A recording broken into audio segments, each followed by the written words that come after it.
Hello, everybody. I'm Blazing Record, and welcome back to Last in Distress. So, we got a Prince Zell ending. I don't know if there were multiple ones for each one, but I think for now we're gonna go with another choice of either Prince Mer or Prince Snow. Let's go with. Already can't make a damn choice. God damn it. You know what? Let's save the Playboy for last. Let's save the womanize the skirt chaser for last. It's signed on Prince Mer of Water Kingdom. I watched as my parents inevitably clench their teeth and begin to tremble. My father's voice quivers when he finally manages to speak up. Prince Mer. You do realize his name was circled for a reason, I hope. I begin rambling to diffuse my parents' frustration as best I can. In my defense, his kingdom is the most practical to marry to. Their nation is affluent and peaceful. It's also close enough to our own kingdom that it'll be easy to rule over both kingdoms at once from a single location. Most importantly, he has a firm grip on his nation's crown. He'll be coronated without doubt, and if rumors of his diplomacy are true, he will make a very fine ruler. He will indeed make a very fine ruler, but you will not be alive to see it if you marry him. Charming, you know how much we respect your decisions, and we try to give you freedom of choice whenever possible. However, you have none in this matter. You may not wed Prince Mer, and that is final. Why are you also against him? Nicole told me gossip after gossip about him, but each of them was as apocryphal as the last.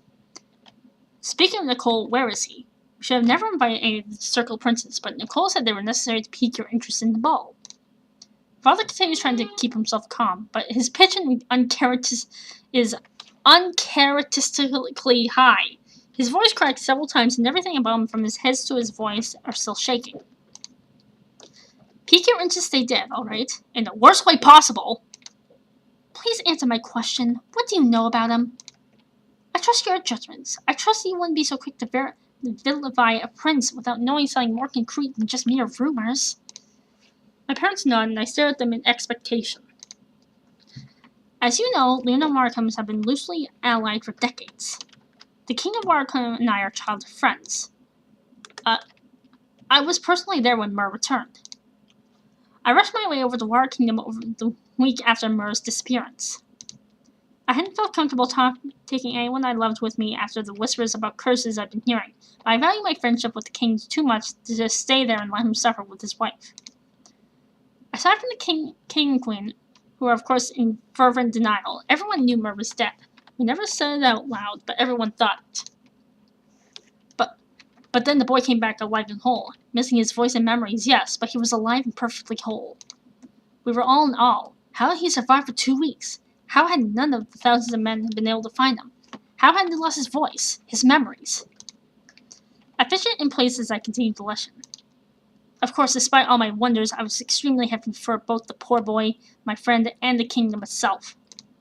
However, as soon as it became apparent whatever had kept the boy alive had changed him. Consumed him, even. It may be justified in thinking that I have no tangible proof. However, the boy was so kind prior to his disappearance, so gentle, so loving. That was no longer the case after his return. I saw disgust the way he looked at everyone, the way his smiles would quickly drop and reveal murderous glares whenever his parents turned their backs. I saw the way that whenever he talked to a noble or royal, even to his parents, he clutched some dagger I had never seen before, and even though his life depended on it, dear God, it's windy! So do I have some concrete evidence? No, far from it. But I do have grounds for my worries. I dare say that, yes, I do. Father, we don't know what happened to him while he was gone. Exactly, that's why you cannot marry him. Whatever happened, it's inevitable that he had to develop numerous defense mechanisms for survival. It doesn't feel right to punish him for, putting all his all into seeing his parents again. Feels right to be cautious, child. You will understand when you're a parent yourself. Don't you trust your friend? You loved your friend even though you're willing to risk death and curses to console them. It's time to trust that your friend has continued to raise Mer well. It's time to trust that your friend respects you just as much as you respect him. It's time to trust that if Mer poses a threat to the safety of any of us, your friend will have warned you in advance. Prince Mer hasn't been coronated yet. Your friend is still the king. And if he thought Mer would harm any of us, he wouldn't have allowed Mer to come here. My eyes bore into my father's. The stillness of mine starkly contrasts the tremoring of his. After a moment that seems to stretch through hours, my father looks away with a defeated shake of his head. I suppose we can't stop you, Charming. Trust me, Father, I'll be fine. Prince Mer seems like a kind, wise man. Remember that you still have the month-long courting period before you decide whether or not to confirm the engagement. If he does anything questionable within the time period, you must end the relationship immediately. Mother nods from beside him, grabbing her elbows for comfort. Please, Charming. I cannot but beam at my parents' approval. Of course, I value my life too, you know.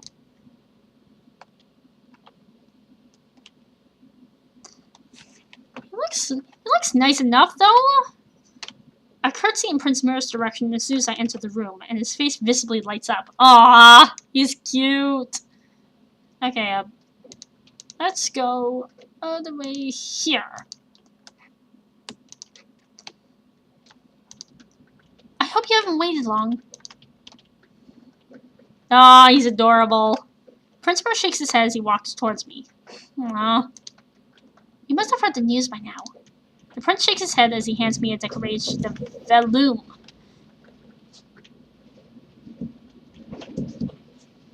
Dear God. Oh? What's this? I accept the sheet and take a quick glance at it. The cursive writing is ornate in practice, and despite how small it is, it fills up the entire page. Oh, has he written something down? I smile up at the prince, realizing it must be a letter. Oh! Thank you. This must have taken so much time. It's very thoughtful of you. Would you like me to read it right now, or wait till I'm alone? Prince Mer scratches his head before raising solely his index finger. Oh, sorry, it's forgot it's hard for you to answer questions that aren't yes-no. The first one, you want me to read it now? Seeing him nod, I shift in place before returning my gaze to his letter. A pleasant tension fills the air as I begin to read Prince Mer's words. Despite the length and the abundance of fluff and were hopefully sweet somethings, the overall message is quite simple and expected. He says he is honored to be chosen as potential future husband, and that he hopes he will not disappoint me. Aww! Aww. As I continue to read, a few sentences stick out and catch my attention. If only I could hold actual, genuine conversations. I suppose I could write to you, but that requires a constant source of vellum and quill. Besides, writing takes far too long, and I must depend on solid, flat surfaces that aren't always available. If there only there was some magical solution to this plight. Of course, there probably is none. You're talking to someone who practices magic. My chin upsurges and I grin at him. My eyes must literally sparkle. I bet I could teach you something useful for conversation if you wanted me to. Prince Mer raises his eyebrows hesitantly, and I gently tap his shoulder to reassure him. I resume talking again as soon as he finally nods. Well, first I should confirm the most important thing. Would you like your voice back? It may take a while, and it'll definitely take a lot of effort, but there must be a way to return your speaking abilities. The prince shakes his head. I furrow my brows since I've been looking forward to getting to the bottom of his change, but I see no need to question his decision. In that case, how do you feel about using visual illusions? You could create temporary illusions mid-air of the words you want to say. The air around you will be your writing board, so to speak. Prince Mer nods, a hopeful smile brightening his face. Oh, I thought I'd be able to give him his voice back. Pleased by his reaction, I'm about to begin teaching him magic on the spot when I remember that teaching outsiders, those foreign to Lunar Kingdom, magic is not only warned against, but also illegal. This prohibition is one of the primary reasons Lunar Kingdom has remained the sole hub of magic, and the Lunar Kingdom's monopoly over magic and fairies is the single reason it has remained so relevant today. Okay. Even my father does not know any magic of his own despite the decades he has spent here as ruler. Originally noble from a faraway nation, by law and customs he is forever barred from learning or practicing magic. Meanwhile, I'm considering teaching magic to Prince Mer, who isn't even married to me yet. Uh-oh. Problem. Although I doubt anyone can imprison me for teaching a fellow prince a few spells, that doesn't excuse the action. Out of the corner of my eye, I see Prince Mer cocking his head as if to ask if everything's alright. Yeah, I'm just questioning everything in my life right now. That's all.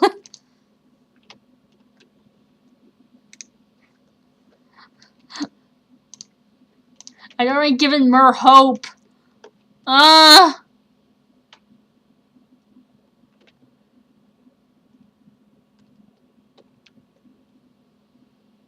I've already saved, so I guess. Well, dang it. No. Rules are meant to be ignored. Yeah, things are right. Did you know we're not technically allowed to teach outsiders magic? Prince Mer shakes his head to suddenly worry, and I let him smile in reassurance. Oh, don't worry about it. Rules are meant to be ignored after all, aren't they? Of course I'll teach you magic. Just don't flaunt it when others are around us. I don't want either of us to get in trouble. My words are met with an amused stare and a nod. Personally, I think my biggest charm is my spontaneity. Don't you agree? Prince Mer takes my hand the way he did at the ball and writes it once more. His writing is deliberate and slow, tickling my skin, and I can't hold back a giggle. Our eyes are locked the entire time. It's one of many. Well, I'm glad to hear that. I want to teach you how to create the illusions as soon as possible. How does early tomorrow morning sound? Say, about 9. Prince Mer gives a 2 thumbs up and a wink, and their soft laughter fills the air. I'm so excited. I'll be looking forward to our lesson. I just need to tell Nicole to stay out of the magic room tomorrow. I can't have him walking on us while trying to teach Prince Mer magic. When I turn around to leave, however, Prince Mer tugs me by my wrist. Oh, what? Oh, what's wrong? His eyes glaze over for a brief second, and he raises his free arm as though he wants to gesture something. Aww. Rather than going through this plan, however, he simply shakes his head and waves me goodbye. While I'm perplexed by his actions, I say nothing. See you later, Prince Mer. He nods at me, his expression somehow hesitant. I barged into the magic room an hour in advance. Princess Charming, how has your day been? Princess Charming? How rare of you to be so formal. Charming? Then, I heard about your selection. I winced at the faint tone of disapproval and concern in his voice. Okay, I know you're worried, but I had valid reasons. And, now you'll have more opportunities to learn more about him. I don't care enough about his past to accept that you're risking your life. What reasons? Please don't tell me you're seduced by how mysterious he is. No. That's not the reason at all. Don't take me for a fool. Prince Mer is probably the most practical suitor to marry, politically speaking. Based on my experiences with him, he seems sweet enough. You don't know that, though. He's probably just waiting until you were actually married when harming you could actually do him good. Nicole, I understand why you're worried, and I'm even a little flattered that you care so much about my well-being. Can't you trust me, though? It's not like I ignored your worries from before because of some spontaneous illusion of love at first sight. It's for the nation I'm getting married at all, and it's for the nation that I have selected Prince Mer. Besides, I didn't even feel anything off about him, and I got close enough to dance with him. I can tell Nicole's trying his best to rein his frustration. Charming, you don't have a drop of fairy blood in you. It doesn't matter. I'm probably still better in magic a good third of the most pure blood of the fairies. Still not fairy. Even fairies who no longer practice magic have better senses when it comes to this. Did you feel anything off about him? No, I was never able to get very close. I didn't think I need to. Why are you so worried when you still have no proof of anything then? Nicole, it's alright. Nicole, it's alright. I can protect myself. If Prince Mer tries to harm me in any way, I'll stop him and cancel the engagement. I haven't even sealed the engagement yet. There's still a month left until I have to do that. Try getting close to him in the next few days. If you feel something off about him, don't hesitate to tell me. But until then, please trust me. Silence stretches on for minutes before Nicole finally responds. Can't change your mind, can I? Nope. Nope, it's a little too late for that. Nice try, though. I titter and Nicole returns a half smile. Okay. And I'm gonna save here, and I'll be back with more. See ya!